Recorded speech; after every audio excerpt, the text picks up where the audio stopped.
7th, Cole and I headed out on our weekend trip to Strasbourg. Now, we are seasoned pros at this by now. We had gone on so many weekend trips. We do school during the week, and then on the weekends, like maybe Friday or Saturday, we leave and then do a weekend trip. So we were actually thinking of going to Paris, but Paris had that huge bed bug problem, and Strasbourg was much closer. So we decided we'd just take the trains and head over there. Strasbourg is a French city right on the border of Germany and France. It's so pretty, it's so quaint. It's got German architecture, but also French architecture. It's so nice. They have during Christmas, the nicest Christmas markets. It's such a pretty city. But they speak French there. And Cole and I were Canadian, so we learned French from grade 4 to high school level-ish, but my French was terrible. Cole really pulled us through on this one, so thank you to Cole for his French. We both don't have a lot of French, but once I started learning German, I just kicked the French out the window. My brain really said, we're learning French or German, you need to pick one. So thank you to Cole because he saved us in a couple situations knowing some French. We were so lucky with our accommodations this trip. We booked it on Airbnb and we stayed with these 2 French professors.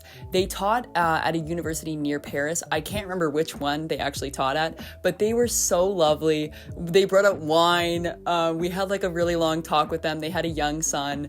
They were great. And the place that we stayed at was absolutely gorgeous. They had this balcony that overlooked the city. So beautiful. And this is our first time, and I think our last time, staying with a family while traveling, doing our weekend trips and everything. And it really was a great experience because I felt like we were much more immersed as well. And, they showed us and told us the places that we should go and check out. So we really appreciated that. And I felt like we got really lucky on this trip. Once we got settled down, we decided to take a look around the city. And there was this park, I can't remember the name of it specifically, but it had orange in it. It was d'Orangerie or something like that. But sorry for my brutal accent. But we saw these people on rowboats in this pond in the park. And Cole and I were like, yes, absolutely, we have to do this. Have you rowing this time? Because Cole can actually row, unlike me. Ooh, ducks. We should hit the ducks.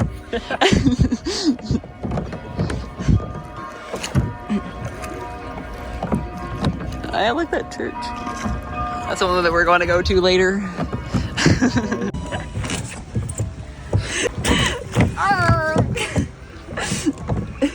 Oh, here we go. As you can see, there's a reason why Cole was doing most of the rowing. I think my issue is I'm too aggressive with sports and things that I'm doing. I couldn't do it in a relaxed way. I was like, let's go fast and, not properly. So, I've rowed in canoes and things before, but I don't know, it's the double row that got me. But yeah, we still had such a great time and the pond was absolutely beautiful. I'm so glad we kind of just dropped everything to go do it. It wasn't in our plans to, go to this park and go on the rowboats or anything. So it was really a nice surprise and I'm so glad we did it because it's one of those things that I remember so well about this trip and it's one of my favorite parts. Later that night, after some wine, Cole and I decided to go out on the town and we were looking around for a place where you could just get a drink and, have fun, maybe relax a little bit. But instead, we kind of just ran around the city for a while. There were these scooters I really wanted to try, but I didn't have data at the time. There's lots of scooter video later in this vlog series, but unfortunately, I couldn't do it here. But yeah, absolutely beautiful architecture. This city is gorgeous. Looking at the footage, I completely forgot about how, truly nice the city is. So if you're gonna go to somewhere in France, I know everyone goes to Paris, but think about Strasbourg, especially during Christmas. Really nice. After running around the city for a while, Cole and I headed in for the night and got up pretty early the next morning to head out to look around the city again. And I remember vividly going to this museum, and it was such a nice museum. I just couldn't get the self-guided tour box, the audio, to work for me with the headphones and the little box that you clip to your pants. It was really cool, but I had to replace mine a couple times because the ones I was using were out of battery or they just weren't working anymore.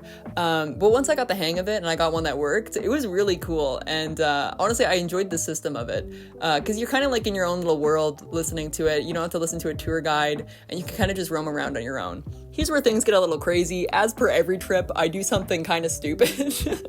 But we could have taken this $4 tram over the border from France to Germany. Instead, it was a 2-hour hike that we could do across the French-German border, and there was like a big river in between France and Germany. We just had to walk over the bridge. So instead, Cole and I decided we were gonna make the trip to just walk across the border. And even though, like, you know, it was just because I didn't want to spend $4 to take this tram, it was so worth it, and I'm so glad we didn't just like take the tram, because it was such a great like experience and so cool walking across that bridge, and being able to say that I walked across like, you know, 2 countries is pretty cool. So I'm so glad we did it. As you can see quickly, the unlimited amount of handstands are because I did this 30-day handstand challenge with my friends back home. And Cole had done gymnastics growing up, so he was perfect for showing me how to do handstands. So he was my coach this month. Unfortunately, he mainly just showed me up, but I still can't do a handstand. But if you're wondering why there's so many handstands in this video, it's because of that.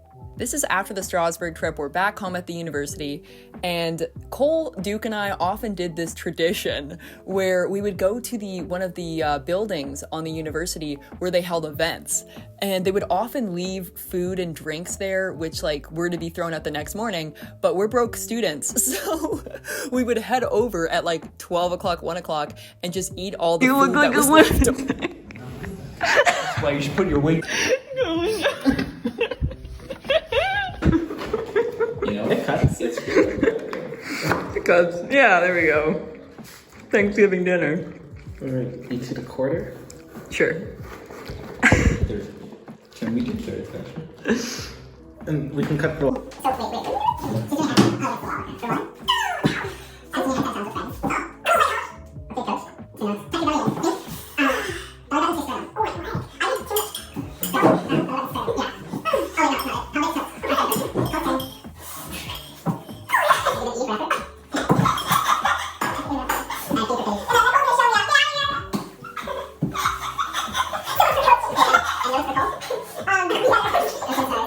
Our university often hosted exchange student meetings where we could meet the community, get together with the other exchange students and other, you know, full-time students at the university. So this was our bingo night. It was really fun. We drank way too much wine for one table, and I don't think any of us won anything from what I remember.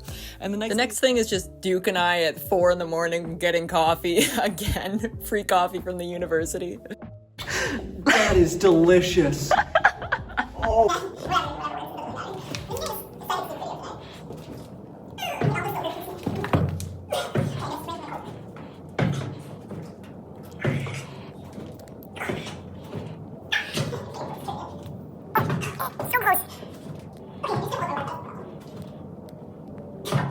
That's really good. I was about to say I'm gonna go to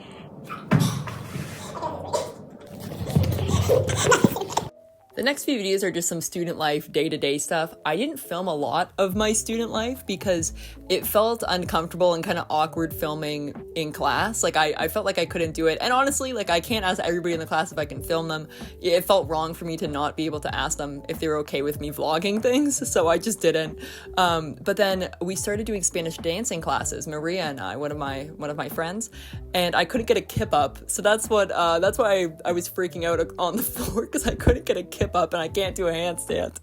But we decided as a group that we were gonna go to the Spanish dancing night. It was in the fortress up on the hill in our town, and it was about a 15-minute bus ride and then a 20-minute walk maybe up to the top of the fortress.